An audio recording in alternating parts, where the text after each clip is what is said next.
Ya comienza. Todo Banquina. Con Gonzalo Prado. Periodismo sin frenos. Sesión iniciada.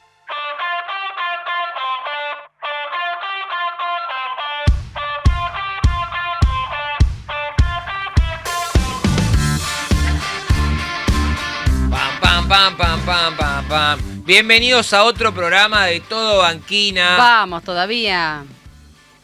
Déjame. Dale. ¿Por qué? ¿Qué te haces el estructurado de la vida? Ese mate borde ridículo. ¿Por qué? ¿Vos me estás jodiendo? ¿Qué tiene? Bueno, no se ve con la remera, mate. Pero... Lo muestro como influencer, ¿viste? Ay, Dios Chicos, mío. les traigo este producto. Yo no lo puedo creer. Traído de el bazar de Eso la es el esquina de mi Kamehameha, casa. El chino. Así es el ¿Del chino? Kamehameha, No, porque remera blanca y mate blanco no se ve, eso digo. Todo blanco. Igual hay otro medio tengo feo ese mi mate. coso con stickers que cuando sea mami no diré nada, pero habrá señales. Y el mate también intervenido con stickers que puso mi Yo no puedo creer. edición. Está bien, pero... ¿Pero qué tiene de malo? Pero el mate, ¿cómo explicártelo? ¿Es de plástico? Claro, no es de calabaza, es como... El mate de calabaza Obvio. y amargo. Obvio. Y frío El y mate caliente. Obvio, el mate no se toma Que te dulce. pela. El mate no se toma dulce.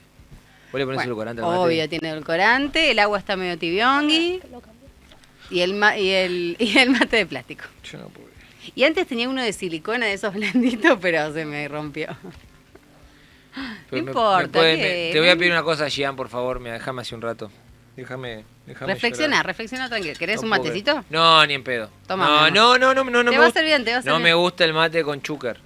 Con edulcorante, no me gusta. A mí me gusta el mate amargo. Perdón. Es como el café. El café yo no le pongo azúcar, no le pongo leche, no le pongo crema, no le pongo nada, lo tomo amargo. Cascote, Americano así, doble. Americano doble, fuerte. Sí. Sentí el gusto a café. ¿Y qué? ¿Y el vino? ¿Un hielito? Cabernet. No, el vino Cabernet. No? ¿Un hielito no le pones? No. Ni le pongo soda ni nada. El vino Cabernet y no me gusta frío, me gusta temperatura ambiente. Medio calentito. No, temperatura ambiente. Bueno, Y tengo ¿Qué más? y soy muy discriminador con el tipo de uva que toma la gente. Hay algunos que yo digo no es vino, por ejemplo. ¿cuál? El Malbec es el más... El Malbec, bien. Es el más, pero no me gusta. O sea, lo tomo, no me vuelve loco. Me gusta el Cabernet, El Sauvignon. Frank, ¿cómo Cabernet es? Franc me encanta, Bien. es una linda. Y después tenés el que para mí es juguito de uva. El Syrah. El Pinot Noir, es juguito de uva. ¿Probaste cerveza sin alcohol? No, eso Sí. es la ridiculez más grande que Es inventaron. ridiculísimo, Pero ¿eh? me sorprende No que sé. tiene el momento... Hola, Sofía, vos te puedo saludar porque no hablaste antes. Y ¿viste? yo no hablé hasta que no, pero como vi que no me daban paso, dije, bueno, voy a hablar. Y porque estamos hablando de cosas que, ¿cómo explicarlo? No te estoy cuidando, no te voy a poner una discusión de mate porque te va a empezar el fandom de mierda. ¿Qué opinás? Volví a tu No, país igual. y vos te enojás. Entonces no quiero que te enojes, porque a vos hay una Igual sola yo cosa. opino, yo opino de lo que quiera y el mate se toma amargo. Yo en esa estoy con vos. Bueno, pero yo no quiero que el fandom te empiece a decir, ¿qué opinás? Volví a tu país, que haces eso porque te enojás y te calentás un montón, se te transforma la cara. No, me caliento cuando me dicen cosas del chavismo, eso, pero después que me vuelvan a mi país, la verdad, como dijo Maradona, que la sigan chupando, la verdad que no me interesa. ¿Por qué? Porque la elegancia es lo último que se Sí, pierde. Totalmente. Sofía es Ñam. es tan ordinario. sutil como un mazazo. Es como un canapé de mondongo, ¿viste? Sí, como licuado de choriz, de choripán. Y además tiene como la sofisticación y la ¿cómo digamos? La diplomacia de un colectivero enojado. Exactamente, es una mezcla, sí. Es una mezcla. Hermoso. Querela, odiala, aceptala, rechazala. Es así. Es lo que hay. Bueno, ahora sí, bienvenida, nuevo programa. Hoy va a ser un programa religioso, no, mentira. ¿Qué? ¿What? Y bueno, Y hoy es un día... Sí. hoy a ver. Arrepiéntanse de sus pecados, gente. Ay, ¿sabes que nunca fui a A confesar. la iglesia en general? O sea, Está bien. ¿Cómo que nunca fuiste a la iglesia, Pepa? fui a un casamiento, bautismo, pero nunca fui a una misa o a ¿No? nada religioso. Mira. Sí. Me resulta muy... Muy qué. Recordar. Intrigante. Es que ella es agnóstica, ella no cree en nada. No. ¿Sabías? Yo no me metí, pero ahí hay mucha filosofía que Sí, sí. rechaza lo que rechaza tu postulación o sea, rechaza a la gente que no cree en nada. Dice que no puede pasar porque el hombre tiene la necesidad de creer en una cuestión superior. No, ella no cree en No. nada. Bueno, pues yo te digo lo que. No, me encantaría Sí, sí. creer en algo superior, pero Y bueno. Pero no, sí. más o menos en las personas. Hoy Hasta ahí. Y hasta ahí. Hoy es el día que para los católicos hay que reflexionar sobre la condición humana. Bien. Sí. Porque el Viernes Santo, ¿por qué? Si ya está qué, pero es así. ¿Por qué sobre la condición humana? Porque el Viernes Santo la sociedad mató a Jesús. El día de la crucificación. Claro. Fue, ¿no? Y de justamente haber puesto en duda, en tela de juicio y rechazar al Hijo de Dios en la tierra. Para los católicos. Ok. Que Jesús además es profeta en el Corán. Dato no menor. El Corán creo que tiene 6, 7 profetas, uno de esos es Jesucristo. Bien. Dando ok, dando la pauta de lo que es el tema de lo que es la religión. Y hoy es el día donde los católicos pedimos, no es que pedimos perdón, pero es el día más triste para la Iglesia Católica. O sea, dentro de lo que es el calendario bíblico, es el día más triste. Y en 3 días viene el domingo. La resurrección. Claro, la resurrección de Pascuas, que es el día más feliz para los católicos. ¿Es más feliz este día o Navidad? No, No, este día Pascuas, porque lo que pasa en Pascuas es que palabras más, palabras menos. Porque Navidad tenés el cumple. Claro, es el nacimiento natalicio. El problema es que en Pascuas se le dio a los católicos la posibilidad de redimirse, de pedir perdón por el pecado original. Ah, ¿Se acuerdan? Adán y Eva, el fruto de la manzana prohibida. Sí. Esos pecados se perdonaron a través del sacrificio de Jesús. Bien. Por ende, las puertas del cielo quedaron nuevamente abiertas, porque antes estaban cerradas porque no había forma de pedir perdón por el pecado original. Igualmente todo esto se cuenta como un cuentito para que sea fácil de transmitir, pero en realidad tiene su costado de la teología que es más complejo de analizar. Por ejemplo, A saber. En el libro el Génesis, que es el primero, no tengo muy bien claro, creo que es el primer capítulo de la Biblia, el Génesis, se habla de que Dios creó el mundo en 7 días. Sí. En 6 días el sexto descansó. En realidad no son 7 días, son 7 tiempos. No se especifica en la Biblia días. la cantidad de tiempo que es cada uno. Ah. Se le pone 7 días porque la Biblia se armó como un cuentito. Se pensó como un cuentito. El Nuevo y el Antiguo Testamento. Que hubo incluso reuniones cuando la mayoría de los católicos, cuando el catolicismo estaba expandiéndose muy fuerte por el Imperio Romano, hubo justamente no un concilio, pero una reunión muy grande donde digo, bueno, armemos la Biblia, dejémonos de hinchar porque... Claro. Esto se Hay va a que poner un complicar. criterio acá. Y ahí aceptaron y ahí eligieron qué evangelios, qué libros. Hay evangelios que no fueron incluidos dentro del Nuevo Testamento. Por ejemplo. ¿Y qué pasó con porque eso? Porque hay algunos que son, no quiero decir profanos, pero son difíciles de... Problema de cartel. No sé si problema de cartel, tiene que ver con la construcción de la imagen de Jesús. Por ejemplo, hay evangelios que no están tomados como evangelios aceptados. Sí. Es más, el Vaticano los considera herejías, donde se habla de que Jesús se dedicaba alegremente a crear criaturas. ¿Me explico? Wow, qué fuerte. Bueno, entonces eso es considerado como una herejía. Bien. Y no se toma dentro de... ¿Sabes qué? Justo me hiciste acordar, vi un documental hace poco... Sí. De todo esto que estamos hablando, sí. Pero es hoy científicos que investigan elementos que van encontrando arqueológicos y investigan a ver si son de esa época realmente. Está muy bueno, creo que se llamaba El Código de Jesús, algo así. Puede ser. Lo búsquenlo en su plataforma amiga. No, pero es muy entretenido. Sí, pero digo, más allá de que creas o no creas, históricamente está buenísimo saber todo esto. Lo que pasa es que hay una realidad, y vamos, y con esto por ahí terminamos el momento Osana. Bueno, los salmos, ¿viste? Los salmos son las canciones que se cantan en la iglesia. Ajá. Dato. Bien. Es un montón. A mí siempre me gusta el pon tus manos en las manos del Señor. Galilea. Lindo. Pon tus manos. Sí. Igual como que no me das esa onda, ¿Onda qué? santito. Sí, yo me confieso regularmente, sí. Ah. ¿Todo le contás? Obvio. ¿Todo? Es durísimo. Cuando digo todo... Y mira, yo te voy a decir, a ver, voy a decir algo, en un momento me van a cancelar. No te veo contando. Bueno, igual sí. Pero la masturbación es un pecado. Sí. O sea, vos cuando hablas con el sacerdote tenés que, no, en serio, y Pero tenés que digo- confesar, tenés que contarle ahí la verdad. Me casqué un par de veces, Pero tuve con- sexo, Ay, tuve Dios. sexo fuera del matrimonio. Bueno, Él chicos. siempre Pero tiene que ir por conoce- ese lado, chicos. Y bueno, pero Está que- obsesionado. No, no es obsesionado, pero Está eso es más- obsesionado con la pornografía, No, el no, sexo, la no, paja, no, todo. no es es como una obsesión, cosa, no, es más no. fuerte que él. Está hablando de Tiene Dios, de la 15 Semana años. Santa, de todo. Pero no y es una después, obsesión, no es una me obsesión. casqueo, padre. No, es, Pará no, un perdón, no es una, poco, no es una amigo. obsesión. Es lo que te, a ver, ¿qué otra cosa te puede llegar a dar vergüenza admitiéndole a un sacerdote, confesándote?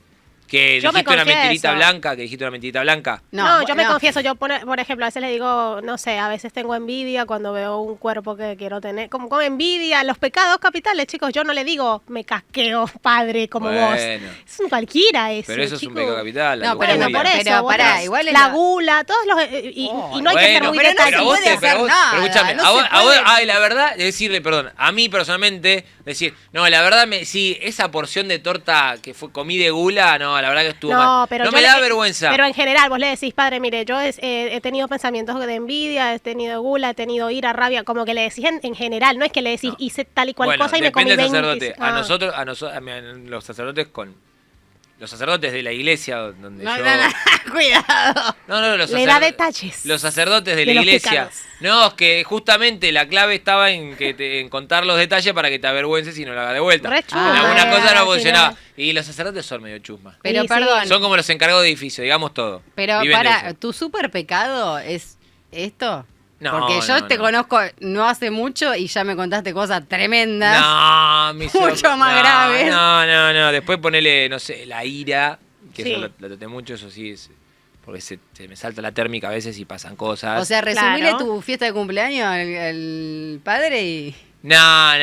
Y, Ya por tenés para lo entretenerte. general, los sacerdotes, con los que he tenido trato, porque han sido los sacerdotes de los que me dieron la confirmación, el bautismo, la comunión, etcétera, son bastante piolas. O sea, te juntabas a tomar alcohol, viste, hacían comidas asado. No, buena onda. Sí. Buena onda.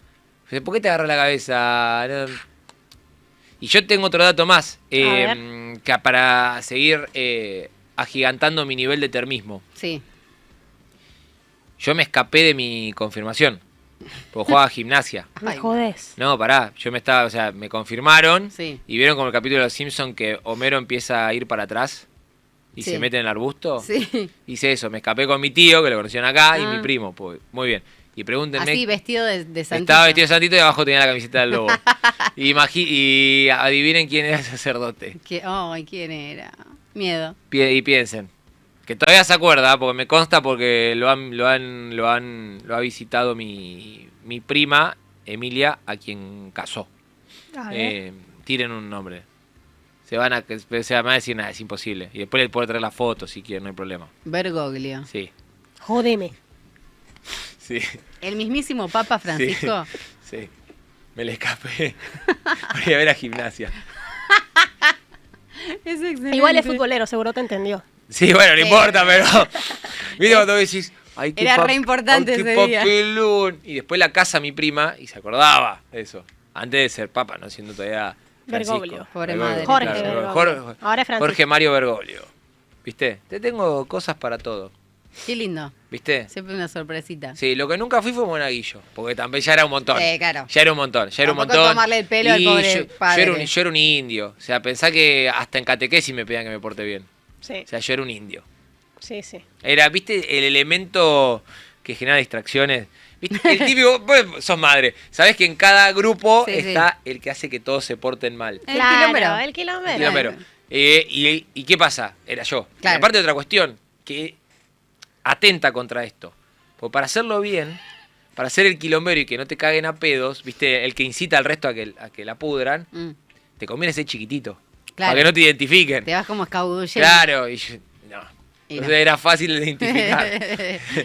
Fa- fácilmente infiltrable. bien. Bueno, Qué yo sé lindo. que me trajiste algo muy divertido hoy que tiene que ver con Sí.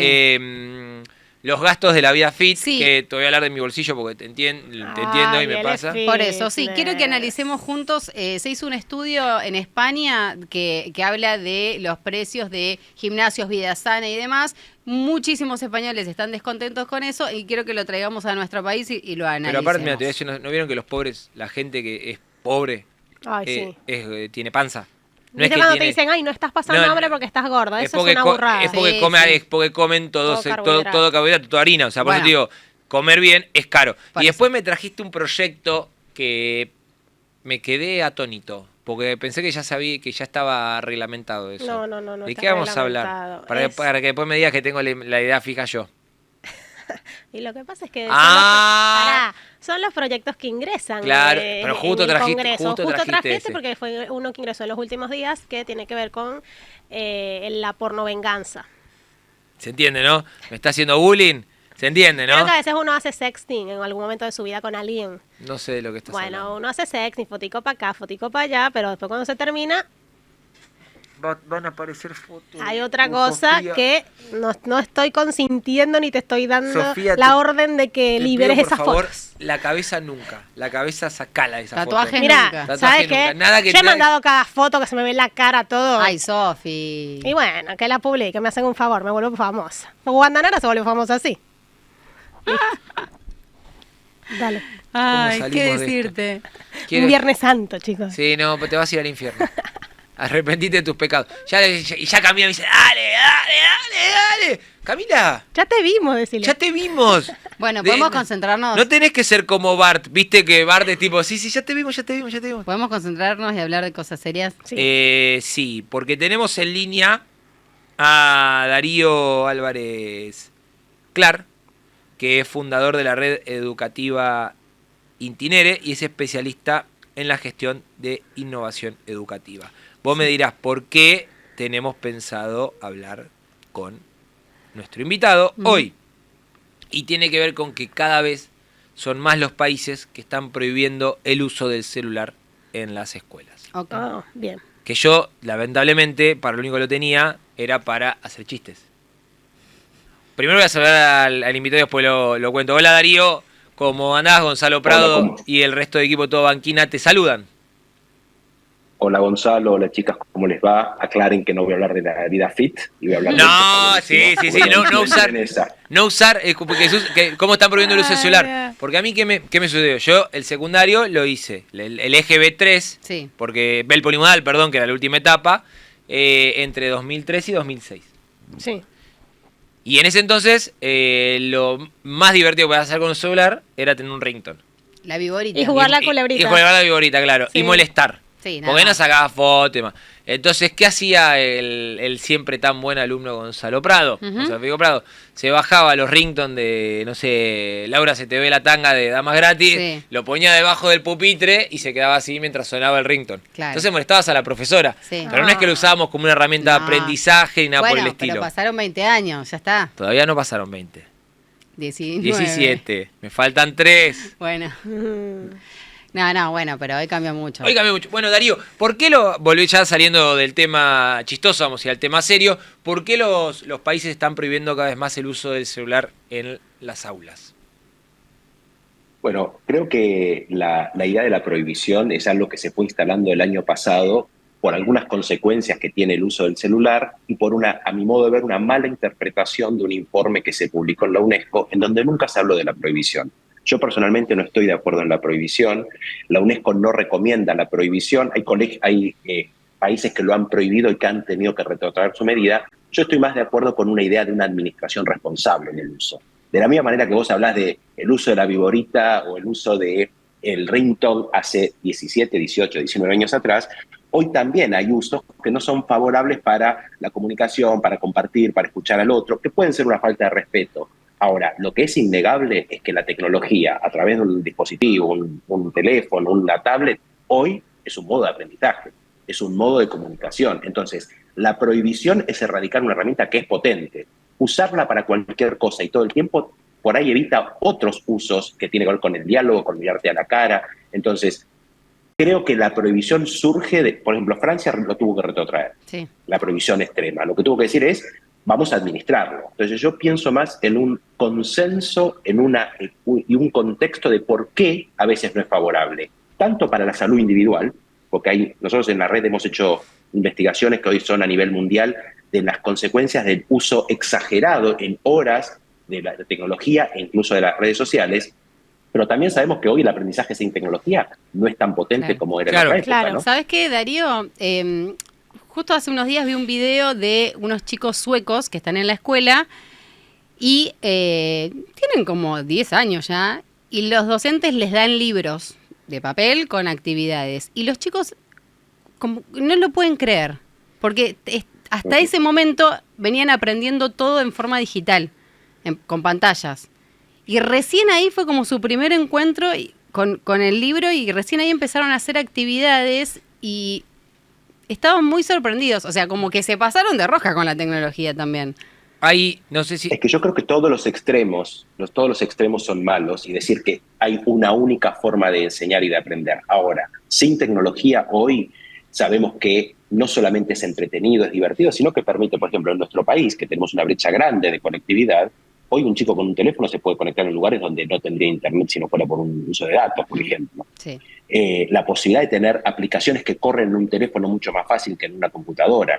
Pero además, si tenemos miedo al uso indiscriminado o al uso excesivo, hay que poner marcos, hay que poner reglas, hay que poner momentos. Pero el Gonzalo de hace 17 años, hoy, lo que haría es te daría un teléfono y tendría escondido otro para seguir usando los ringtones para hacer algo que no se debe. Totalmente. O iría al baño a usarlo. Claro. Entonces, no es punitivo el uso, es como para decir, ¿para qué lo podemos usar y en qué momento? Bueno, el año pasado me tocó entrevistar a un especialista en lenguaje, ¿no? Y cómo se enseñan las cuestiones vinculadas a la forma de hablar, interpretar textos y demás, que no estaba en contra del uso de la tecnología, es más, decía que era algo necesario, pero te explicaba por qué también había que combinarlo con los libros de texto tradicionales. Por ejemplo, que cuando me lo contaba yo dije, qué cosa simple que no se me ocurrió, tiene razón. Al leer en un libro tenés una noción de cuántos son 600 páginas, cuántos son 400 páginas, cómo son 500 páginas, y eso no te genera tanta ansiedad a la hora de decir no se termina más, porque el scrolleo o el cambio en el ebook no te lo da. La textura, el sentirlo. No, y ni hablar el empezar a leer y escribir, que está Bueno. bien, que obviamente tiene que ser a mano. Es que hay Porque un- hay chicos que ya saben escribir en el celular y después les cuesta escribir a mano, pero la comprensión y la motricidad fina lo tenés que hacer como siempre. Si querés, después incorporás la tecnología. Y hay un tema también ahí. Es así, y tan así es que en las edades, en la primera infancia, digamos, hoy hay estudios que muestran que los chicos han perdido muchísimo vocabulario Claro. por justamente estar interactuando con un dispositivo en el cual solo tengo que tocar, scrollear, hacer cosas sin un otro. Entonces se pierde el vocabulario, se ha empobrecido. De la pandemia para acá se ha empobrecido. En el caso de los más pequeños, en el caso de los chicos de mediana edad, en el inicio de primaria, se ha demorado mucho lo que vos recién decías, todo el trabajo con escritura, que si bien yo puedo escribir tecleando, también lo puedo escribir manualmente en una tablet, pero el tema es que hay temas que tienen que ver con la motricidad que hacen al desarrollo neuronal. Claro. O sea, todo lo que tiene que ver con la lectura y la escritura no solo es una cuestión informativa, también es el desarrollo del cerebro. Y por último, en los más grandes, en los adolescentes, entre 14 y 17 años, lo que hemos medido nosotros, y esto se condice con informes en todo el mundo, es lo que vos decías, Gonzalo, el escroleo, no de texto, sino el escroleo en las redes, genera un nivel de ansiedad y genera un nivel de insatisfacción y de expectativa permanente, que no solo es, nunca llego a ver todo, estoy viendo si me likean, si soy amigos nuevos y demás, que empieza a generar factores enormes de inicios de depresión, de afectación del sueño, de la alimentación, y hay chicos con inicios de depresiones a muy temprana edad, y uno de los factores es la anedonia, que es justamente esto, la falta de motivación, porque nunca voy a estar satisfecho con lo que estoy haciendo. ¿Y cómo crees? Perdón. No. ¿Cómo crees que debería ser entonces el sistema acá en Argentina respecto del uso del celular y las clases? Por ejemplo, en Venezuela, yo soy venezolana, mi sobrina está en 2º grado, no le permiten el uso del teléfono celular, solamente lo pueden usar en el recreo para que se distraigan y después lo tienen que tener en la mochila. Y a los grandes están viendo cómo hacer para la prohibición, porque no está prohibido, porque se encontraron con problemas con el tema de la calculadora. No sabían ni multiplicar ni dividir porque agarraban el celular y lo hacían todo con la calculadora del teléfono. Mira, yo creo que el sistema lo que tiene que poner es un encuadre en base a cada situación. Yo dirijo una red educativa que tiene varios colegios, son de gestión privada. En la escuela primaria no está permitido el uso del celular, porque la verdad que un niño no lo necesita. Tiene un dispositivo que es una tableta, que es una computadora. En secundaria sí, porque además tenés niños que son más grandes y que empiezan a tener autonomía. Entonces para una familia es un elemento de seguridad, de estar comunicado. Pero el tema es para qué lo voy a usar y en qué momento. Vos hablás de la calculadora, es toda una discusión que uno podría tener, y no está mal tener una calculadora, pero ¿sabés qué es el problema más grande de hoy del teléfono? Es que no solo no aprendo, no escucho al otro, sino que también lo estoy usando para cosas que son dañinas, por ejemplo, las apuestas online. Claro. O sea, hay chicos hoy que están atentos a las redes, están atentos y no están aprendiendo, pero están conectando con otros y están en cuestiones que son perjudiciales. Sí. Además de abrir una puerta enorme a cosas que no sabés manejar. Entonces, para mí hay una cuestión de reglas que también tiene que ver con lo que es beneficioso o no en cada momento. Un profesor puede decir, para esta actividad que vamos a hacer, no se usa dispositivos. Un colegio puede decir, en tal horario sí o en tal horario no. A tal edad sí o a tal edad no. Si tu niño lo necesita porque se va del colegio solo, lo guarda en la mochila y no lo vuelve a abrir. O sea que es un reglamento de convivencia tecnológica. Nosotros en nuestros colegios tenemos un reglamento de uso de dispositivos digitales. Bueno, el chat que no GPT, solo lo vemos con los niños, sino con las familias. El chat GPT Bueno, creo que es una cuestión clave, porque ¿qué es lo que está pasando? Que lo cuenta mucho Santiago Bilinkis esto. Que el problema no es chat GPT, porque el problema no es la calculadora. El problema es si el niño lo sabe usar o no, porque es una herramienta que llegó. Pero si vos no sabés usar la calculadora, ya está, no te sirve. Me explico, el problema radica ahí. El chat GPT, no es que yo le puedo decir, armame un informe de zaraza. No, tiene reglas, tiene condicionamientos, tenés que tener un pensamiento crítico para hacerlo, porque tenés que estar adelantándote a la respuesta que te puede llegar a dar. Sí. Entonces, si vos no tenés una formación mínima, como está contando Darío, que necesitas justamente en el primario, es una herramienta que no la vas a saber usar. No tiene sentido. Y ¿sabés qué, Gonzalo? Hay un tema que es más desafiante aún y los que somos educadores lo venimos trabajando hace muchos años. Además de lo que tienen que aprender a usar los chicos, lo tenemos que aprender a usar los grandes. Claro. Porque un adulto con miedo a la herramienta, con miedo a la tecnología, con miedo al chat, lo que puede hacer es que lo prohíbe. Y lo único que está haciendo es esconder algo que está y que el niño lo usa para su vida. A lo que hay que aprender es a usarlo y darle un sentido a eso y saber que hay momentos para alguna cosa u otra. Yo tengo que decir como docente, si vos haces un informe en ChatGPT, yo no tengo que aprender a descubrir si vos lo hiciste o no. En todo caso, me decís el prompt, ¿cuántas indicaciones le diste para llegar a esto? Claro. No es tu habilidad en filtrar. Bueno, y una cuestión que viene en línea con lo que está diciendo de los desafíos de los docentes, de los educadores. ¿Cómo crees que están llevando esto de ser la primera generación, ¿no?, a la cual sus hijos les enseñaron y no viceversa? Porque para mí eso es el gran desafío de que veo. Por ejemplo, mi mamá no le enseñó nada a mi abuela. Me explico en la parte de la educación, la formación. Sí. Pero yo a mi mamá le tuve que enseñar a usar PowerPoint, a usar el Word, a usar cómo googlear cosas. Me explico, ahí se rompió un paradigma que venía siendo muy lineal en todo lo que es la historia anterior.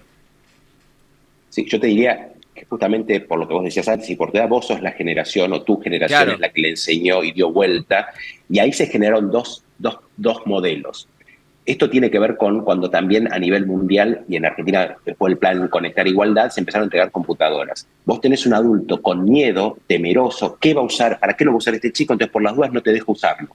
Te lo prohíbo, te lo escondo. Como los libros en la época de la Edad Media, ¿no?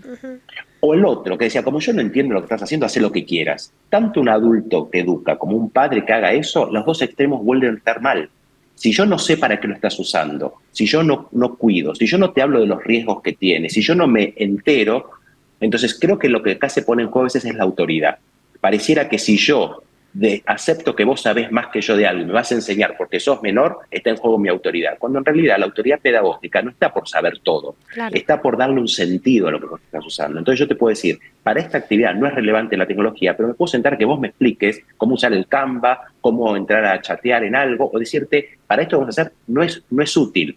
Por eso la formación docente, el desarrollo profesional, tiene que ser permanente y esa es una falencia que tenemos en nuestro país. Vos podés trabajar toda la vida de docente y no estudiar nunca más y vas a quedar desactualizado. Claro. Y vas a empezar a crear contextos no favorecedores para tus alumnos. ¿No pasa también que algunos docentes, sobre todo de primaria, que tienen como un miedo de actualizarse?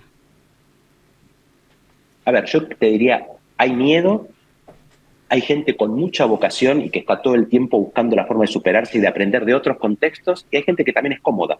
Para decir, ¿yo para qué voy a aprender si yo siempre lo hice así? Y ese es el primer síntoma de mediocridad.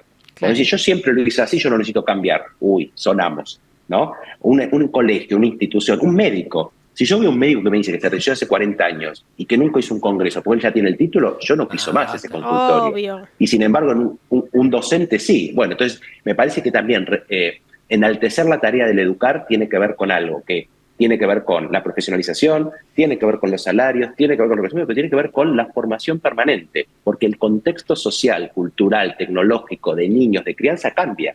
Si no, ustedes dan una radio llamada Neura. Si yo no sé de neurociencias como educador, no entiendo cómo funciona el cerebro de la gente que tengo frente a mí, voy a estar enseñando para alguien que no sé ni cómo se motiva, ni qué le interesa, ni qué le causa curiosidad. Entonces tengo que aprender de otros contextos. Claro. Hay que hacer mesas de profesionales complementarios. Los manuales de pedagogía han cambiado en los últimos 30 años. O sea, si no seguís, a ver, es como lo pasa, lo que está contando Darío es lo que nos pasa a nosotros.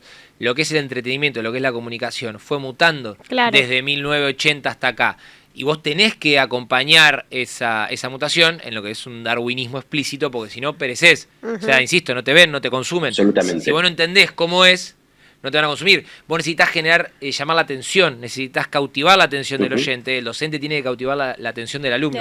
Si no cambia esos parámetros, si no cambia esos paradigmas, va a ser lo mismo. Mirá, ¿saben lo que es, si se quiere, un lado político? Lo que lo habíamos contando. En la campaña de cara a las PASO hubo dirigentes que gastaron mucho dinero en sus campañas porque tenían los paradigmas actuales y unos carteles gigantes en la ruta. Y se encontraron con un paradigma que era que la sociedad no quería escuchar ese mensaje, entonces lo bloqueaba. ¿Me explico? Sí. Tiene con esto. Si una docente te viene con la regla, un docente dice ta en los dedos como pasaba antes, lo bloqueás. Además de que es una violencia, ¿no? Pero digo, como es un ejemplo Gonzalo, déjame profundizar esto que vos decís con otro ejemplo más. Yo tengo 50. En mi época, además de que me sentaba en la escuela a la hora que me llevaban, hacía lo que la maestra me decía, me sentaba a mirar la tele, lo que había en la tele, consumía en la vida lo que había. Hoy, si bien vos no podés hacer una escuela todo el tiempo a la carta, vos tenés una generación que consume por streaming y consume on demand. Por lo tanto, yo me siento a la hora que quiero a consumir el contenido cultural, visual, lo que quiero, cuando quiero. Y en la escuela me tengo que sentar a las 8 escuchando esto. Entonces, si bien no puedo hacer una escuela a la carta, lo que tengo que pensar es que la escuela tiene que ser mucho más flexible para atender momentos, intereses, perfiles de alumnos. La diversidad está en el aula. Entonces, si yo te digo, ahora todos hacemos esto al mismo tiempo y de la misma manera, si yo cuando voy a mi casa miro y consumo el programa que quiero, a la hora que quiero, en el formato que quiero, entonces hay una cabeza seteada para un consumo cultural que la educación no sigue. ¿Crees que por ahí el tema de las brechas, ¿no?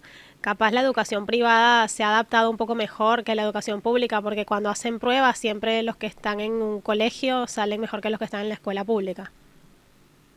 A ver, sin duda, un país como el nuestro y como otros países de la región, la brecha de accesibilidad, la brecha de educación, la brecha de conectividad genera mayores y menores posibilidades que son, además, no solamente para una cuestión de resultados, sino para futuro. O sea, un niño, una niña que hoy no tenga una educación o que tenga menos días de clases o que tenga docentes menos preparados o no tenga conectividad, va a tener una educación más rudimentaria que no le va a permitir una inserción en el futuro en una carrera universitaria o en el mundo laboral. Entonces, las brechas sí, lamentablemente, dejan afuera muchas veces a niños y a niñas del sistema. Yo gestiono educación privada, pero sin embargo soy un ciudadano que me preocupo por generar vínculos y puentes con toda la ciudadanía, porque que un país tenga una mejor educación, más allá de si la gestiona el Estado o un privado, habla de un mejor país a futuro. Bueno, las pruebas PISA... Porque si no, el costo lo vamos a pagar todos. Sí. Las últimas pruebas PISA de 2022, por ejemplo, algo que generó una alarma en toda la comunidad educativa, es que el resultado en matemática fue malo tanto en escuelas de gestión pública como de gestión privada. Entonces ahí te das cuenta que la cuestión es más amplia. Sí. Me explico, ya no se arregla con plata con el hecho de puedo pagar, sino que también tenés que desafiar lo que estaba contando Darío, las formas de aprendizaje. Es más, esta semana vamos a hablar, la semana que viene, vamos a hablar con la gente de Argentinos por la Educación, Sí. porque salió el resultado, se analizaron los resultados en lengua, que fueron igual, o peores si se quiere, que los de matemática, insisto, en toda la muestra. Por eso es clave lo que estaba contando, me parece, al principio de esta cuestión de innovar, de darwinismo, ¿no? De que los docentes, los formadores, los educadores entiendan los nuevos paradigmas que tienen los chicos, comprendan cómo enseñarles y no tengan una mirada de prohibición ante todo, por ejemplo esto. Porque, insisto, el cambio viene por esto, Esto es lo que cambió la forma en la que nos relacionamos, todo. Sí. Así que muchas gracias, Darío, por esta comunicación con todo Banquina en Neura. Y bueno, te estaremos convocando más adelante porque educación es un tema del que a mí personalmente me encanta hablar. Venimos hablando mucho. ¿Viste? Porque me encanta. Porque, a ver, yo soy de los que cree que lo único que te va a igualar con... Hay dos momentos en la sociedad argentina, creo yo, que vos tenés las mismas oportunidades que las élites. Uno es cuando vas a votar, porque al ser voto obligatorio, universal y secreto, tu voto vale lo mismo que el de Galperín, el de Techín. Total. Es así, por eso hay que ir a votar. Y el segundo tiene que ver con la educación, si puede ser pública mejor o privada. Porque quiere decir que tu formación tiene que ser la misma que el hijo de Galperín, el hijo de Techín, etcétera, etcétera. Y esto último se perdió, totalmente se perdió. Por eso para mí es una cruzada personal que se entienda por qué tiene que volver.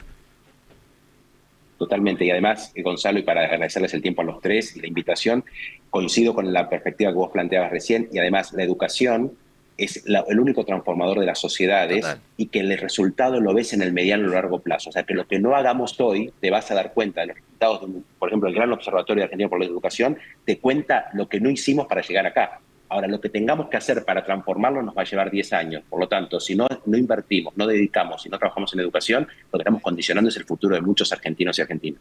Darío, muchísimas gracias por esta comunicación con todo Banquina. Un abrazo a los tres.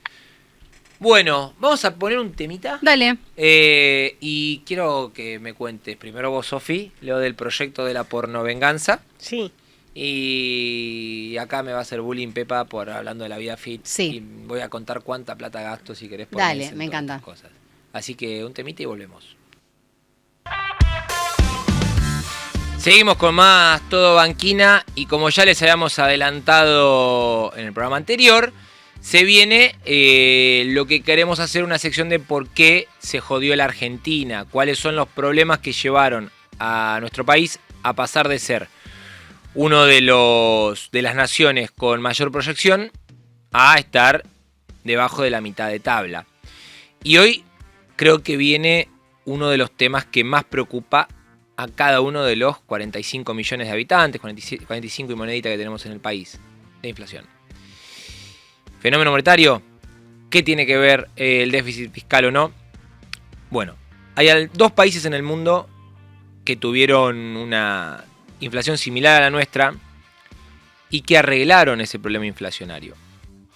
Estoy hablando de Japón e Israel.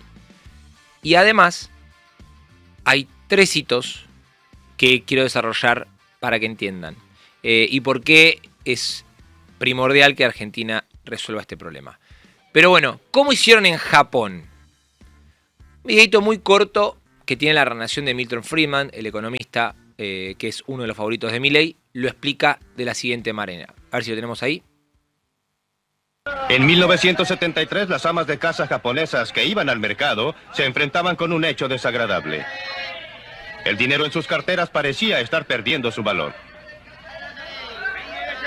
Los precios estaban comenzando a elevarse a medida que la tremenda historia de la inflación nuevamente comenzaba a desarrollarse. El gobierno japonés sabía qué hacer. Lo que es más, estaba preparado para hacerlo.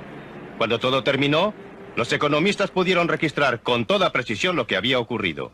En 1971, esto es lo clave. La cantidad de dinero comenzó a crecer con mayor rapidez. Como siempre sucede, la inflación no fue afectada por un tiempo, pero a fines de 1972 comenzó a responder. A principios de 1973 el gobierno reaccionó. Comenzó a reducir el crecimiento monetario, pero la inflación continuó creciendo durante un tiempo.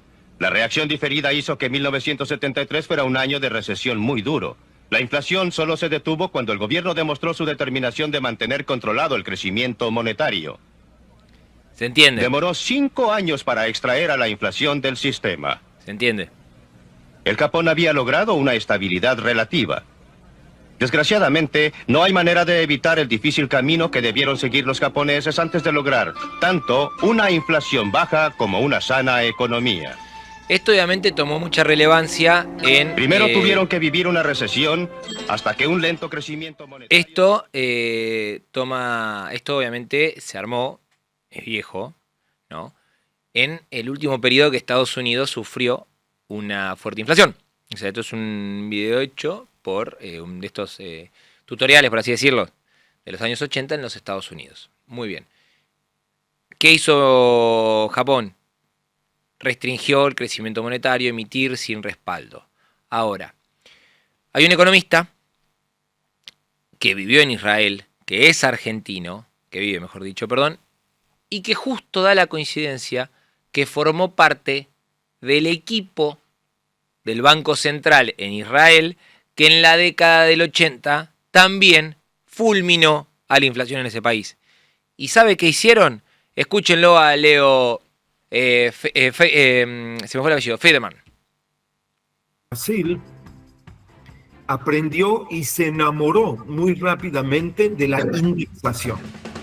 En vez de lo que ustedes en Argentina han tenido dolarización, lógicamente que un país no puede vivir con una inflación de 100, 200, 300%. Entonces se buscan mecanismos de cómo mantenerse, cómo vivir con eso. Y en Israel fue muy rápido el traslado a indexación. Indexación de los salarios, indexación de los alquileres, al índice de precio al consumidor.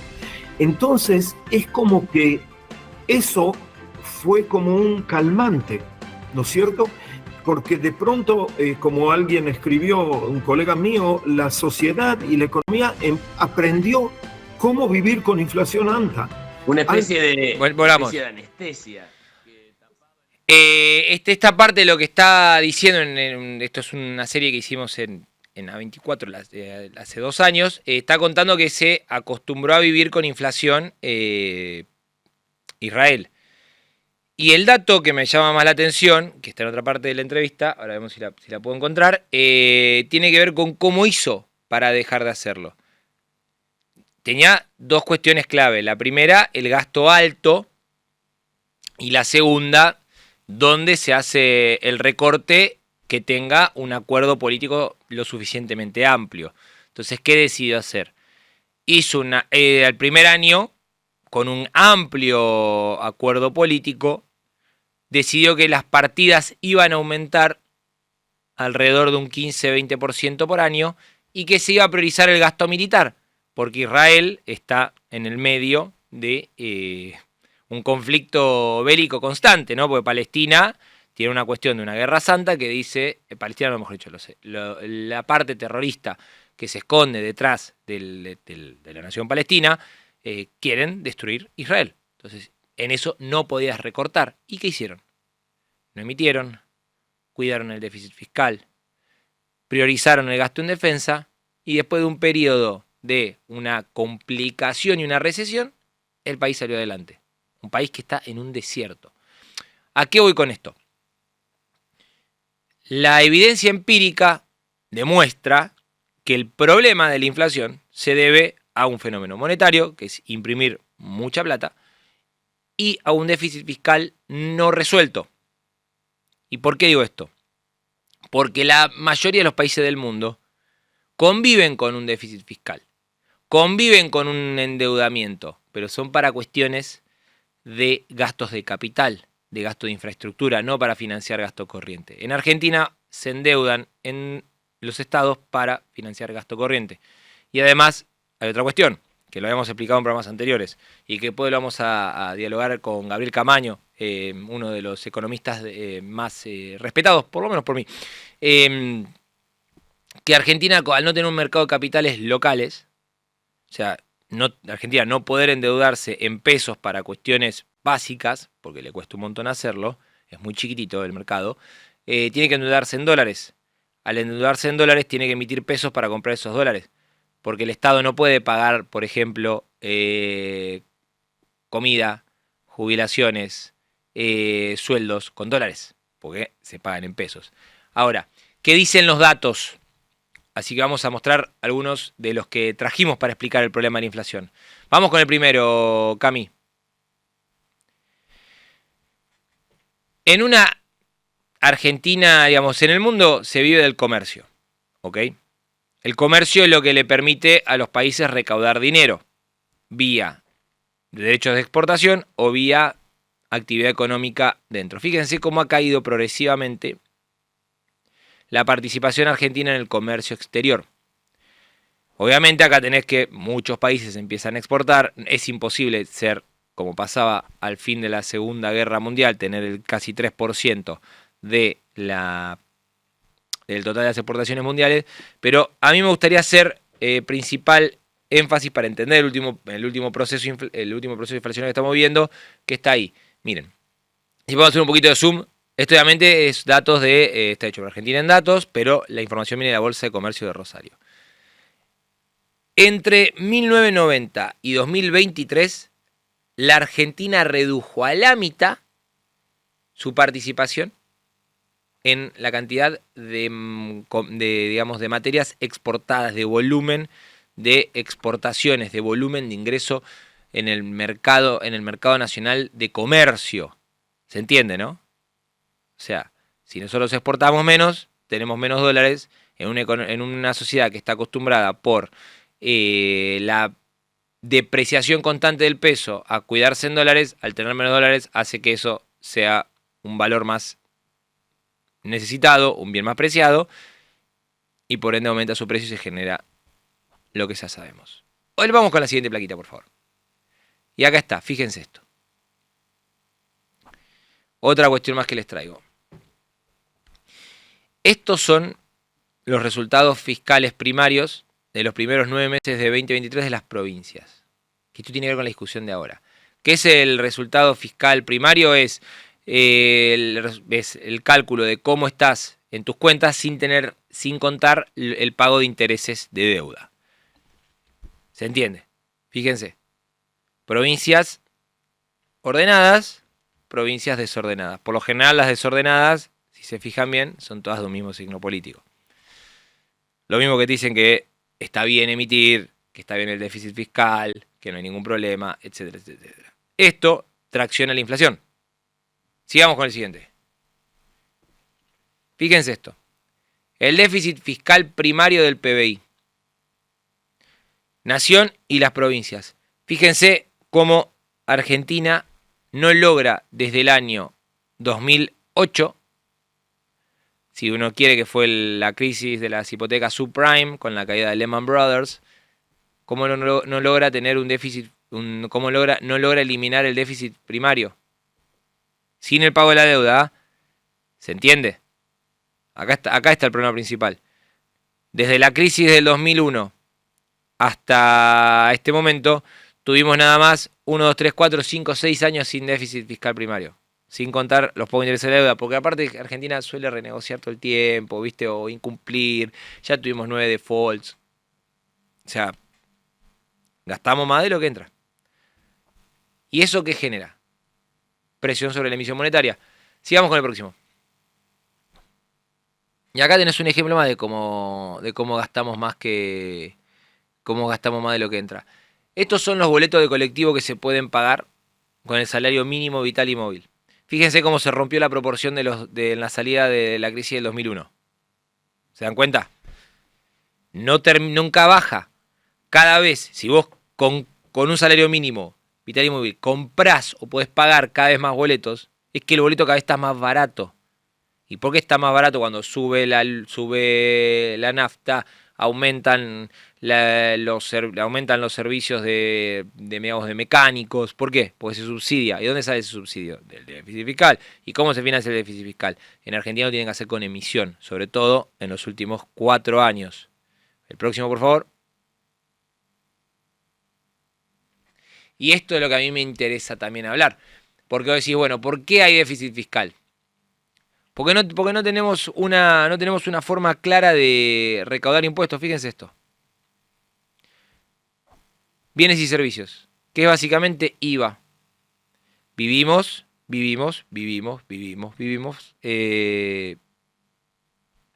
recaudando a través de los impuestos menos progresivos. Fíjense de abajo. Lo único es países de la OCDE, donde aspiramos a estar, porque son los países que comercian en serio. Fíjense la diferencia de cómo se compone nuestra base de recaudación.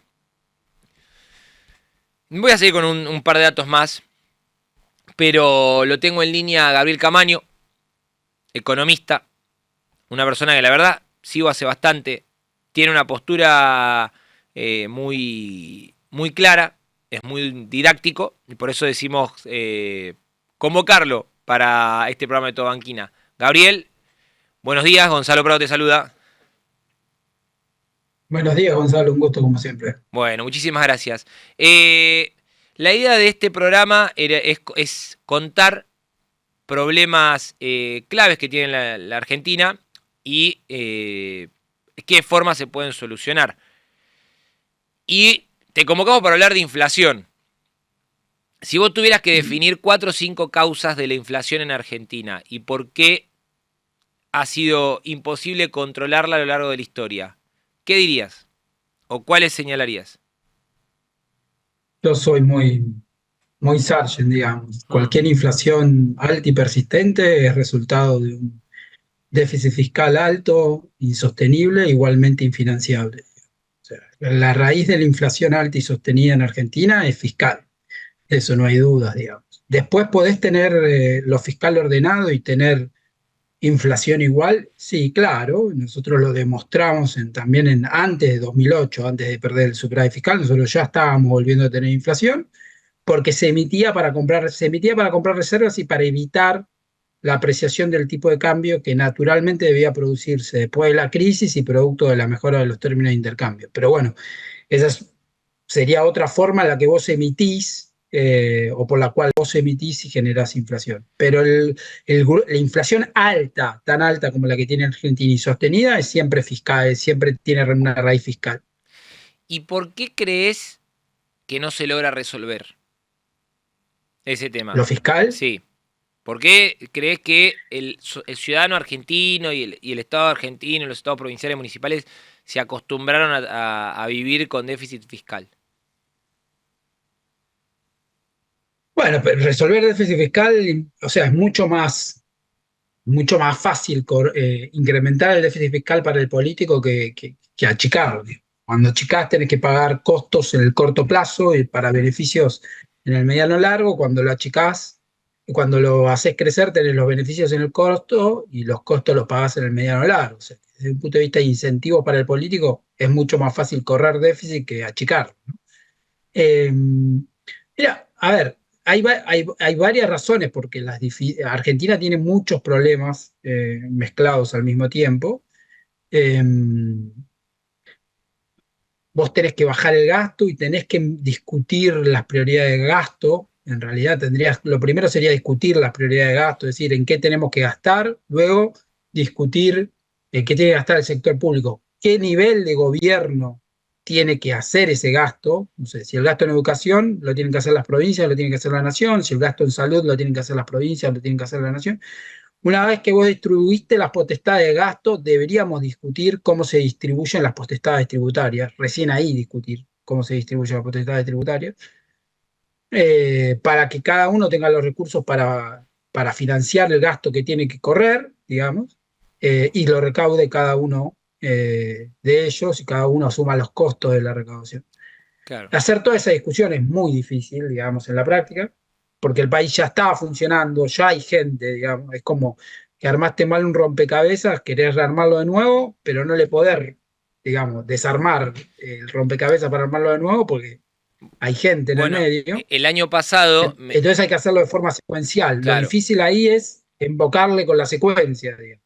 Ese es el problema es la secuencia. El año pasado, poníamos un fragmento recién, me tocó entrevistar a Leo Liederman, que es un economista argentino que trabajó en el Banco Central de Israel durante el proceso de combate a la inflación. Y él lo que decía es esto que vos estás comentando. O sea, se puso de acuerdo todo el arco político de Israel. Mirá, hay en una sola cosa que no podemos aflojar con el gasto, que es la cuestión militar. ¿Por qué? Dejamos de existir porque estamos en el medio de una guerra constante. En todo lo demás hay que hacer un esfuerzo y hay que cortarla. Se acabó. O sea, y seguir con una política clara, fija, constante, hasta generar credibilidad. Y una vez que lo generaste ya, y eso se mantiene, la inflación dejó de ser un problema. Claro, bueno, después está cuando vos empieces a salir, digamos, de la alta inflación, te vas a encontrar con los problemas que tenías, que no era ni inflación, digamos, que tenés un montón, y con las consecuencias de cómo encaraste el ajuste fiscal, digamos, la consolidación fiscal. Si vos encaraste la consolidación fiscal con suba de impuestos, te vas a encontrar con el problema de esa presión tributaria alta que subiste para encargar el ajuste fiscal. Si esa suba de impuestos fue sobre los sectores transables, digamos, sobre los productores de exportables, directo o indirectamente, te vas a empezar a encontrar con ese problema, digamos. Por eso, lo primero es resolver la cuestión fiscal y después es ver cómo estás resolviendo la cuestión fiscal, porque eso tiene que ver con los desafíos que vos te vas a encontrar después y va a determinar la sustentabilidad de cómo vos resolviste la cuestión fiscal. Por eso es importante no solo decir tengo superávit primario, sino ver cómo lograste ese superávit primario y eso de ahí se deriva qué tan sostenible es ese superávit primario, ¿no? En el tiempo. ¿Y cuánto crees vos que le puede llegar, que le puede tardar la Argentina en lograr un camino hacia la reducción del déficit fiscal que sea serio y hacia la baja de la inflación? Porque ya vimos un montón de procesos que por distintos motivos fracasaron. O sea, hay creo que hay tres momentos en los últimos 3 planes antiinflacionarios en la Argentina fracasaron. Estoy pensando en el plan austral, en la convertibilidad y en la salida de la convertibilidad. O sea, en esos 3 hitos se logró contener la inflación por un determinado tiempo. En la convertibilidad fue incluso mayor al resto, pero después volvió a aparecer el mismo problema. A ver, bueno, es importante. A ver, el plan austral fracasa porque no logra el ancla fiscal. Claro. El principal problema que tuvo el plan austral fue el tema del ancla fiscal. Tuvo problemas políticos también que explican probablemente por qué no logra el ancla fiscal, pero el principal problema que tiene es el fiscal, que es lo que lo diferencia tanto. Siempre se dice que el plan austral es parecido a lo que hizo Israel, que es el ejemplo que vos citabas. La gran diferencia entre lo que se hizo en Israel y en Argentina fue el compromiso fiscal. Claro. La convertibilidad es un poco más complicado, digamos, porque logra superávit primario, pero después hay, digamos, tiene que ver con todo lo que tenía que venir después y con un ancla cambiaria tan dura, digamos, las restricciones que imponía. Tiene que ver también con una reforma previsional que era necesaria, pero incrementa el déficit fiscal. Tiene que ver con una situación inversa a la que vos mostrabas en la previa, a lo que era provincias con déficit altos y sostenidos y nació más o menos en equilibrio porque le habían pasado el gasto a las provincias pero no le habían pasado los recursos. Bueno, ahí te das cuenta cómo vos podés lograr un shock inicial muy positivo, pero después todo lo que hiciste así más o menos para lograr ese shock inicial te empieza a pasar factura y a la larga termina mal. Y después creo que está el otro ejemplo que vos das, que es 2002, la inflación también baja. O sea, es una economía que venía totalmente en el fondo, porque es un rebrote inflacionario después de una economía que de una década sin inflación y con mucha capacidad ociosa. Pero bueno, la inflación cae, vos tenés equilibrio fiscal, la inflación cae y vos mismo desarmás ese camino, digamos. Ahí hay malas decisiones de política económica posteriores. No es que pagás los errores iniciales, sino que después vas perdiendo el ancla fiscal, vas impidiendo vas queriendo que el tipo de cambio real, nominal y real no se aprecien. y terminás pagando los costos con la vuelta de la inflación. Ahora, ahí hay otro tema también, que justo Sí. creo que lo charlamos alguna que otra vez, que Argentina en ese momento, en la salida del 2002, no tomó la decisión de llevar adelante una reforma tributaria, digamos, más compleja, y decidió financiar gastos, digamos, no quiero decir superfluos, pero hacer populismo cuando tenía una época de muchísimo dinero, de muchísimo ingreso, que le permitía, si usaba bien ese dinero y hacía políticas públicas acordes, saltar lo que se llama la frontera de probabilidad de producción, no la FPP. Ahora estamos viendo que, por ejemplo, en uno de los cuadros que me quedó, que lo vamos a pasar después, no hubo casi crecimiento del empleo formal en los últimos 12 años. Y es consecuencia de que ¿por qué vas a crecer en cantidad de empleo registrado que vos contratás si estás produciendo más o menos a los mismos niveles? Sí, a ver, si nos centramos en la decisión fue pésima de política económica. Básicamente se taxó al sector exportable con un argumento de enfermedad holandesa, digamos, con derecho a exportación, pero se financió el producto de esos impuestos. Con el producto de esos impuestos se financió gasto corriente, o sea que los taxaste para impedir la enfermedad holandesa y hiciste que la enfermedad holandesa se produzca mucho más rápido y fuerte, o sea, una locura. Bueno, una pésima decisión de política económica, digamos, que aceleró el proceso de apreciación real. O sea, vos no querías la apreciación nominal, pero aceleraste el proceso de apreciación real. Entonces generaste un sector público muy grande, digamos, que luego es insostenible. Lo duplicaste, bueno, duplicaste el gasto. Ya sabemos, es historia. Sí, taxando al sector exportador. Claro, sí. En un momento. Cazando en el zoológico, por ejemplo. Altos. O sea, es todo un combo.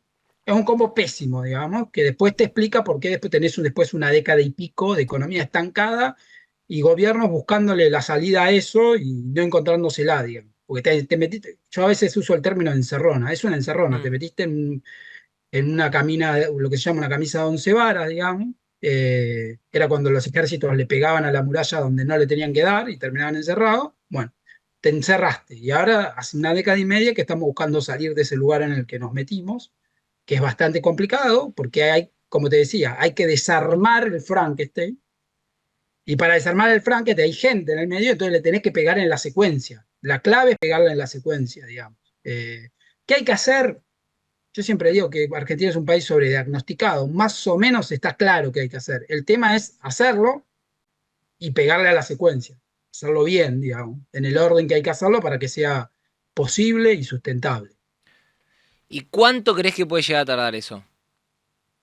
Si está todo el compromiso real, o sea, en el escenario utópico, se ponen de acuerdo todo el arco político, hay un consenso mayoritario en la sociedad, todos entienden que se necesita avanzar hacia ese camino para terminar con la inflación. Si tuvieras que proyectar un modelo, ¿cuánto tiempo dirías que le llevaría al país decir, bueno, listo? ¿Hacer qué cosa? Terminar con el déficit fiscal y terminar con la inflación. Y como mínimo te va a llevar... O sea, terminarlo de forma sustentable. Sí, claro. Para el déficit, bajando el gasto, haciendo la reforma de impuestos, haciendo todo eso, y te va a llevar un gobierno mínimo. 4 años. 4 años mínimo. Hacer todo eso bien, digamos, con toda la secuencia que eso implica, que primero logras el superávit y después haces que ese superávit sea sustentable en el tiempo, digamos. Y eso a la par va generando el anclaje de expectativas y la baja de la inflación, salís del cepo, empezás a armar un régimen, digamos, monetario, cambiario consistente y lógico, y ir haciendo todas esas reformas en el tiempo y te puede llevar un gobierno tranquilamente, digamos. Sí. Linda forma de terminar el Viernes Santo, pero está bien lo que está planteando Gabriel, porque acá básicamente te dice, es una política que tiene que ser de largo plazo. Es simple, no hay otra opción. No, es que en realidad yo te podría decir, lográs superávit y ya está, y en realidad no va a ser cierto, digamos.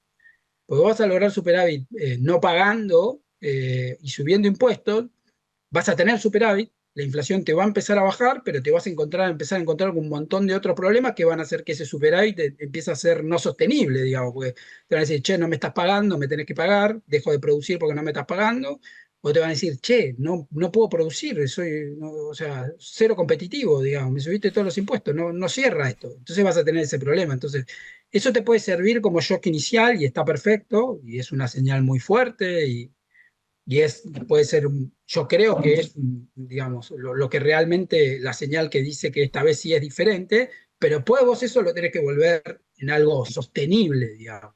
Entonces tenés que ir bajando gastos en vez de no pagar, y tenés que ir, digamos, también esa suba de impuestos que hiciste, revirtiéndola. A lo sumo, inicialmente podés cambiarla por otros impuestos más lógicos y los que subiste son muy distorsivos. Pero Claro. va a ser todas cosas que vas a tener que hacer, digamos. No queda otra. Así lo hicieron el resto de los... Así lo resolvieron en el mundo, básicamente. El resto de las naciones tomó estas medidas. Digo, porque si vos te estás fijando, todo lo que veníamos hablando, tienen una similitud. Lo que pasó en Japón, lo que pasó en Israel, lo que pasó en Estados Unidos. Digo, el manual para eliminar la inflación está. Lo que pasó en Brasil. El tema está en si lo queremos aplicar o no. Si tenemos... Sí. No todos los procesos de inflación son iguales porque no todos esos países tenían inflaciones tan altas, Claro. tan sostenidas, pero los que han tenido inflaciones tan altas y tan sostenidas como nosotros, siempre lo han resuelto con una parte, o sea, una parte importante y tal vez la figurita más difícil para la historia argentina siempre es el tema fiscal, digamos. Si vos tenés el bloque fiscal, te puede faltar armar el resto, digamos, pero ya tenés lo que en la historia argentina siempre fue lo más difícil. Ahora está de moda mirar Perú, por ejemplo, lo que hizo Perú. Perú tuvo un bloque fiscal muy importante, digamos, y después sí tuvo bimonetarismo, tuvo flotación muy sucia al principio que después fue desarmando. Expliquemos, la flotación sucia es cuando se administra el tipo de cambio. Fiscal muy importante. Aclaremos a la audiencia, la flotación sucia es cuando se administra el tipo de cambio. Se lo deja subir si se quiere. No hay un compromiso. Claro. Si no hay un compromiso explícito de mantener una determinada paridad o mantener la paridad cambiaria entre determinados valores, como podría ser un tipo de cambio con banda, pero el central interviene mucho y va llevando la paridad, digamos. Perú hizo la ventaja que tiene respecto de lo que sería un hard peg, digamos, o una ancla cambiar no tan dura como un hard peg, es que vos no tenés un compromiso explícito de tipo de cambio. Entonces, si en algún momento hay un shock o algo por el estilo que hace que el tipo de cambio tenga que variar, lo podés ir llevando y dejando que varíe. Totalmente. Gabriel, muchísimas gracias por este contacto con Todo Banquina para buscar, explicar formas y cómo se podría hacer para resolver el problema de la inflación en el país. Te mandamos un fuerte abrazo. No hay problema. Un gusto como siempre. Gonzalo Prado. Todo Banquina. Periodismo sin frenos.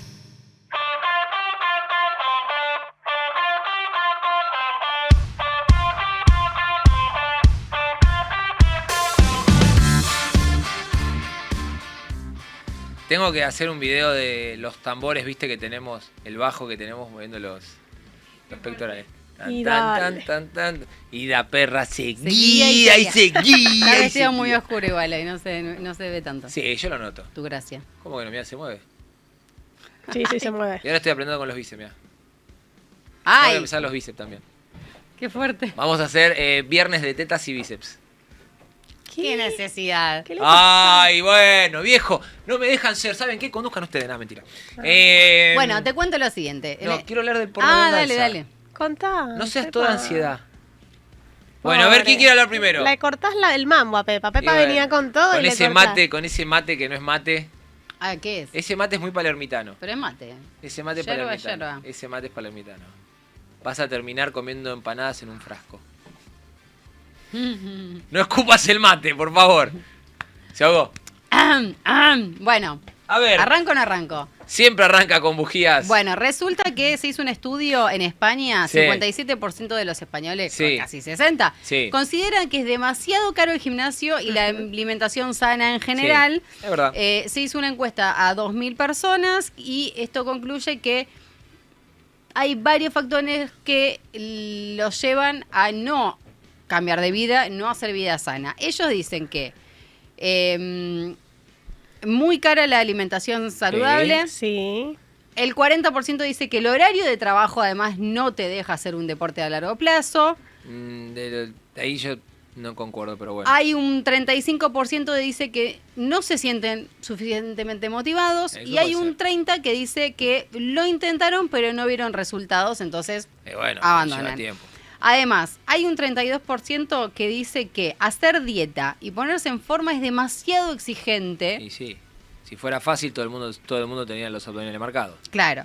Y hay otro grupo más chiquito, el 16%, que cree que consumir alcohol desestabilizó su posible actividad deportiva en el pasado y un 23% dice lo mismo con el tabaco. Sí. No sé el tabaco porque nunca fumé, el alcohol obviamente que hay que tomarlo con responsabilidad. A partir de cierta edad ya creo que no va más con...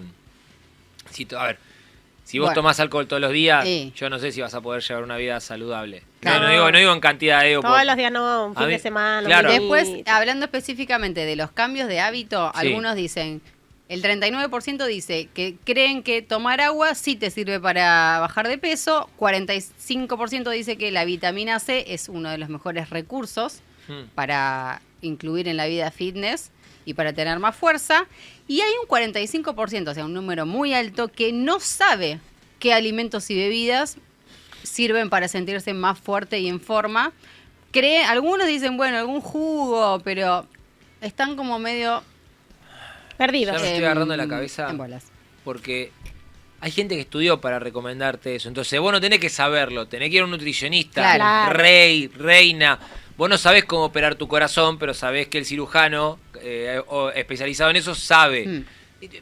Eso me saca la mente, pero me vuela las chapas. Como también los que dicen, no, yo no voy a hacer lo que me diga el profesor de gimnasio, yo hace 4 años voy a un gimnasio. Amigo, ¿vos estudiaste?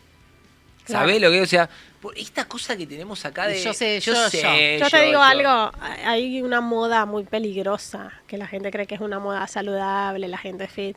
Un montón de influencers que te dicen, come esto, no comas aquello. Después les da la pálida en el gimnasio. Claro. Hacen cualquiera. No se puede. Vos tenés que ir a un nutricionista que más o menos te ordene y que te diga... Exacto. Porque aparte todos los cuerpos son diferentes y uno Las tiene cuerpas. metas diferentes también. Las cuerpas. No, pero es verdad que hay mucha gente que se asusta con los precios cuando le dicen, bueno, come frutos secos y es caro. ¿Y Bueno, sí? come harina integral y es sí? caro. En estos días Anda a la compré- verdulería y la verdulería está cara. En este día compré un cosito así, chiquitito, Sí. de nueces, Sí. 3.800 pesos. Es que hay que entender algo y suena feo, pero comer bien es caro. Sí, es caro. Es caro. Vos pensás, un plato normal, ¿no? Yo que estoy en una etapa de lo que estoy diciendo de definición. O sea, yo hice, Déficit. claro, pero Ajá. déficit cuidado. Ok. Porque no bajo... ¿Fiscal? No, calórico. Calórico. No bajo en el entrenamiento. O sea, hago un déficit calórico, pero pensando en no perder ni masa muscular, ni fuerza y demás. Para hacer eso, yo tengo que seguir un régimen estricto, Claro. dentro de todo estricto, que es caro. Sí. O sea, pensá que tenés que comer proteína, hidratos, verduras. Sacá la cuenta cuánto sale un churrasquito. Claro, a Una eso voy. pechuga, 3.900 pesos. Una pechuga, chico, una pechuga grande. Es eso. Pero, a ver, y acá quiero aclarar algo. No es una cuestión solo de Argentina. No es una cuestión solo de España. En Claro. el mundo pasa eso. Sí. Por ejemplo, Jay Cutler, que es un ex Mr. Olympia. Mr. Olympia es la competencia más importante del fisiculturismo a nivel mundial. Sí. Sí. Cuenta que por año, en su prime, en su época de competición, gastaba $50.000 en comida. Uf, O sea, jodeme. se comía un departamento, ¿entienden? ¿No? O sea, no es algo que es solamente de Sí, acá. claro. Es algo que es de todo el Necesitas mundo. plata Claro, para hacer fitness. ¿cuánto valen todos los suplementos, proteínas? No. Eso yo ahí te digo no. ¿Por No, qué? bueno, yo tomo Porque- proteína que me mandó la Nutri. Bueno, pero no hay que, o sea, yo soy de los que cree que no hay que incentivar ese No es consumo. necesario. No, en un punto sí es necesario. O sea, si vos Pero la haces persona que todo está bien, bien, arrancando- bien sano, pero si no. no se puede. Pero la persona que está arrancando no tiene que tomar proteína. No tiene que tomar creatina si estás empezando. No. Porque tenés que ir, no puedes ir de 0 a 100. Claro, no es Claro. que venís de cachengue, No, de la y a- pizza, y la no, birra, no, y rock and apar- roll y un y día a- al otro día empezás con la Y proteína. aparte tenés que No, estar, y aparte todo tiene su ciclo. Claro. Se ciclan esas cosas. Bien. Por ejemplo, Vas por etapas, yo ¿no? tomé la decisión de, en este ciclo de déficit, no estoy consumiendo proteína. Claro. No estoy consumiendo la proteína, digamos, en polvo. No estoy Sí. consumiendo. Y hace 3 meses que no consumo. Claro. Al principio lo sentís un poco porque el cuerpo se acostumbra a ese boost, ¿no? A ese refuerzo. Pero después, nada, hay que dejarlo porque el problema que tiene todo eso, que poco se entiende y poco se habla, es que después el cuerpo se vuelve dependiente. Claro. Y deja de producirlo por su propio medio. El ejemplo más claro es la creatina, que es un polvo que se toma para... Es un polvo que se toma para la recuperación muscular y demás. Sí. Es una hormona que produce el cuerpo. Y si vos lo das de afuera, lo dejas de producir, entonces tenés una cuestión contraproducente. Los gimnasios Sí. o deportes en Sí, general son caros. Sí, son caros. Hoy el gimnasio más barato te cuesta 20.000 el mes. El más barato, ¿eh? Estoy pagando poco. Yo estoy pagando 27 por el combo de Varias todas actividades. todas las sedes de donde hago CrossFit y todas las sedes Está bien, del gimnasio. pero pagas todo el año, Tuki. No, todo el año no. No, por ahí te hacen débito promos de automático, 3 sí, lo tengo en meses, débito, 6 tengo en débito. meses. No, lo tengo en débito, para así no estar atado a Bueno, pero, cuando vino. pero eso, quizás es caro de cada mes. Yo tengo un tema. Ese numerito. Es mi momento diario de distensión. Pero vos lo podés pagar. Bueno, pero... Es mi momento diario de distensión. Sí. Entonces yo elijo Es como gastar más invertís ahí que en otra cosa. Yo si voy a un gimnasio y veo que hay 2 barras olímpicas, me voy. No me gusta, no me sirve, porque voy a tener problemas, porque yo ya me acostumbré a entrenar con eso. En 2 minutos, Sofi, para ir cerrando el programa, hablemos de pornovenganza. Proyecto de ley del Senado. No, ingresó un proyecto al Congreso en los últimos días que ellos lo que proponen, los diputados del radicalismo, entre ellos de Loredo, que se llene ese vacío legal en el Código Penal respecto de la pornovenganza y la sexoextorsión. ¿Por qué? Porque es muy normal que por ahí, cuando uno esté en pareja o no, mandes fotos o te grabes haciendo cosas y después esas personas difunden tus fotos o tus videos sin tu consentimiento. Acá está Gonza hasta que se estalla de la risa. Sí, Gonza, la gente se graba y se toma fotos y manda fotos. No, me mató, perdón. Yo sé que te va a atentar contra el tiempo y Cami me va a cagar a trompadas. Es más, está mandando mensaje a morir. Lo ves haciendo cosas. Intimando, teniendo relaciones sexuales, practicando posiciones, haciendo el Kama Sutra. El haciendo cosas Haciendo cosas. ¿Haciendo qué? ¿Manualidades? No, bueno. Manualidades, claro. Si estoy hablando de sexo venganza, chicos, se entiende, no quiero ser tan explícita. ¿Qué es lo que ellos quieren? Sí. Que el Código Penal tenga penas de entre 6 meses y 8 años y además de unas multas para quienes difundan tus imágenes sin tu consentimiento. Y también están pidiendo que en el Código Penal se incluya a esas personas que, por ejemplo, yo agarro una foto tuya con la inteligencia artificial, la convierto en que estás desnudo y la difundo. Claro. Que eso tiene un nombre... Deepfake. Que en Estados Unidos eso ya está penado. Sí, porque el deepfake es básicamente, viene del término deep web, que es la web profunda, que no es lo que vos entrás. El mundo de los hackers. Claro, que no es lo que vos entrás, digamos, entrando en el Chrome o en Internet. Sí. No está más Internet Explorer. O en el Mozilla Firefox. Claro. Entonces, esto saca ahí, en vez de decir deep web, dicen deep fake, que es un fake muy profundo. Bueno, ellos también quieren que se pene eso porque... ¿Por qué? Dale, pero ¿qué te ríes? Él todo lo agarra de chiste. Pero escucharon lo que dije. Sí, bueno, viejo, que se pene, dale. Bueno, yo soy inmaduro, perdón. Tengo cosas que me hacen reír. Yo el partido, decime cómo es la sigla del Partido de los Trabajadores Socialistas. PTS. Y me río, perdón. ¿Qué querés que te diga?